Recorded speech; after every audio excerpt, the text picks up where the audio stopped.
chapter 17 to 22. So chapter 17, Dr. Silas Code, after being in the real world temporarily, he sort of has a moment, he flashes back to the narrative, the steampunk narrative about the Zeppelin. I'm calling them narratives now, because that's what the book refers to them as. They go into the edifice, they go all the way, and they find, how many corpses? This is important. 11, no, corpses? I don't think they're dead. Or maybe they are dead. I think, well, it says corpses. There are 11 of them. As still as corpses, still as statues. Maybe they're not. Anyways, doesn't matter.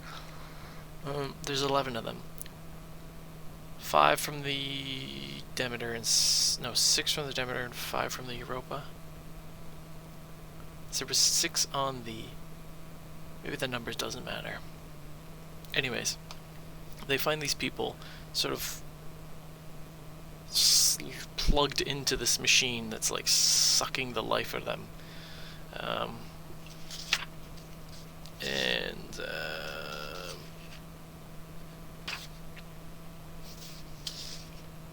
At some point, Ada sort of tries to get Ada Kosel tries to get Code to sort of snap back out of it. Tries to explain to him that like he's the only one that can save them.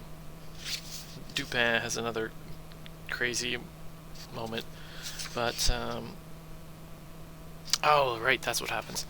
Sorry, they try to get back to the ship after discovering the corpses, the people, and then something happens and the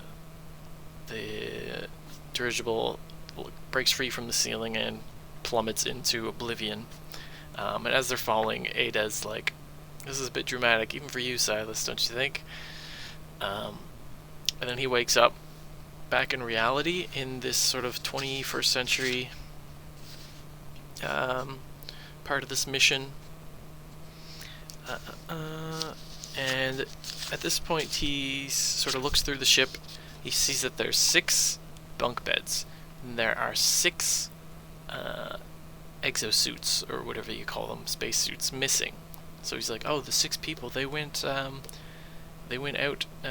into the edifice outside. And he like looks at the mission patch on his shoulder, and he says, oh, there's 7 names there. That's for the 6 people here, and the captain who has her berth up in the sort of the orbital part of the ship. So, like, not once does he question, well, where's my bed? How come I'm not on the patch? So, at this point, I'm thinking he's actually either a manifestation of the alien intelligence. Maybe there's sort of some part of the alien intelligence wants to suck the minds of all the people, and another part like creates Dr. Silas Code to sort of free them. Maybe there's alien factions, or what's more likely is that he's somehow a member of the of the Europa mission, and he doesn't remember it. He thinks he's part of the Demeter, and he's the one who's been writing the "Get out while you can" messages. He's the one who escaped. But we find out later that is not true. And we also find out that it's been 3 months. All these people have gone into the edifice, and they're getting their brains and information juices sucked out of them for the past 3 months. And they only have a 200-hour window for Silas to somehow save them before the captain in orbit says, they're gone, we haven't heard from them in 3 months, I'm leaving, which is crazy.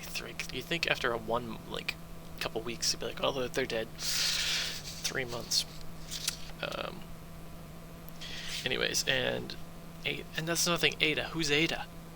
She's not part of the mission. She's either a manifestation of the alien intelligence, which she must be, because she had, well, I should say, no, maybe not, because she has knowledge of all of this, and she could be someone from the Demeter, or someone from the Europa who'd survived, or maybe she's just a figment of Silas Code's imagination, if he has an imagination. which we'll get to that. Oh, and then it's kind of explained at the end of this chapter.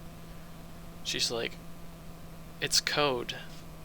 When he's looking at a computer readout. Like, it's code, Silas. What's your last name, Silas? Silas Code. This whole time.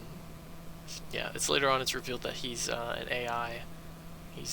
Silas isn't a real person. He's just an AI who's going through sort of an existential crisis and creating these narratives and inserting himself in all of them because he thinks he's a person.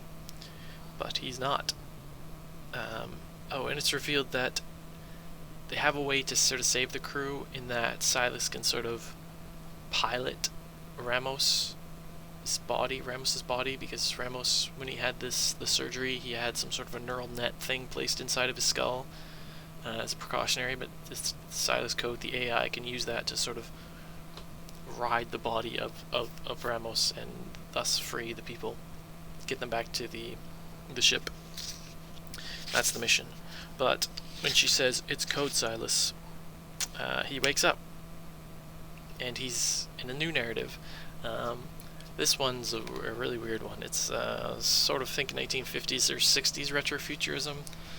Star Trek. He's basically on like a Star Trek style ship. They're going to sort of the edge of the solar system where there's an ice planetoid that has some alien edifice burrowed into it. So they're going to investigate that. There's references to Venusian frogs and the war against the Venusian frogs, which I think is something that Silas had been writing in his story in the previous narrative. So we see how the book that he's writing in each narrative alludes to the next narrative. But also this is very much sort of a 1960s Star Trek episode. There's no women on the ship.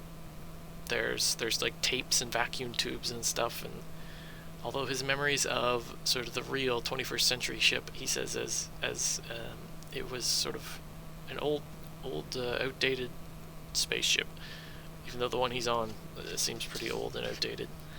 So in this one, he's sort of created the narrative where his memories of all his previous narratives will make sense, because in this one he wakes up and he's being told that he was plugged into something that was supposed to be like downloading data on surgery into his brain, but there was a mix-up with the tapes, and so he was having all these stories and narratives downloaded into his brain, and that's all his memories. They were just these narratives. They're not real. And this time there's no Ada Kosile on this ship. He's like, there's no woman. Oh, I think I know there's a woman on this ship. So he goes back to his room and he's like, man, I wish Ada was real. So the narrative continues on. It's really neat because it's sort of the same narrative. It would be neat just as a sort of a book on its own to have sort of the same narrative play out in different settings, same characters, the same narrative, but totally different settings, different time periods, which is what this is. But there's also the meta narrative of what's happening with the ship and the crew and the edifice and everything. Also, there's always lightning. That's something he's mentioned in every single narrative, which I haven't really understood yet.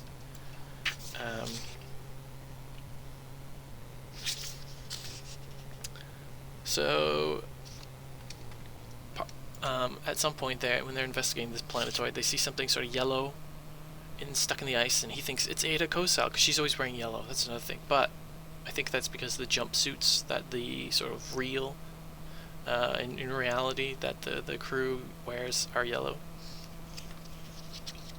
He's like, that's Ada Kosile, but it wasn't. So he continues on. Once again, Dupin, it feels like he's really close to breakthrough. They plug him into this machine that increases his intelligence, and he thinks he solves it, but he didn't have time to verify it. So maybe that, I'm not sure where Dupin fits into all this, unless he's inside the machine having his brain sucked out, but still has enough consciousness to somehow solve this problem. The problem of Eversion.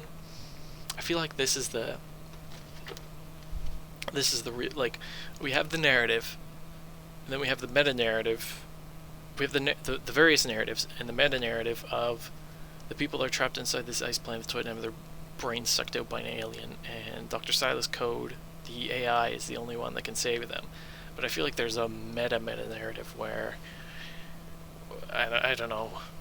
We'll find out what reality is actually real, and or maybe not. Maybe Dupin is just trying to solve the question of the edifice itself in the meta narrative. While they're trying to save everyone, he's still trying to solve the problem of what is this alien edifice. Anyway, so as Dupin is sort of cogitating on all this, there's a knock on the door, the window, the outside of the ship, because they're in space. And he sort of opens the window, and it's Ada Kosal. She's like waving, hello. And he goes back to reality aboard the ship, 21st century ship, with Ada Kosal sitting there, and this is when she finally explicitly states, "Your code, Silas, computer code. Code written in the SILAS programs language." Is that a programming language, Silas, that I don't know about? Or maybe it's just a fictional future one. Oh, I guess it's a fictional one. The self-interrogative language for autonomous systems. So it's an AI programming language. I don't know much about computers. You're an artifact, you're a machine. And of course Silas rejects that and falls back into another narrative. And that's the end of that one, so I'm not sure what this next narrative is going to be. But I don't know, it's such a cool idea, all these different the same narrative over and over again, but with an overarching meta-narrative. I haven't read anything like that before. And I'm surprised. It's such a neat idea. You'd think it would have been done. Maybe it has been done before, but I don't know. I'm really enjoying it.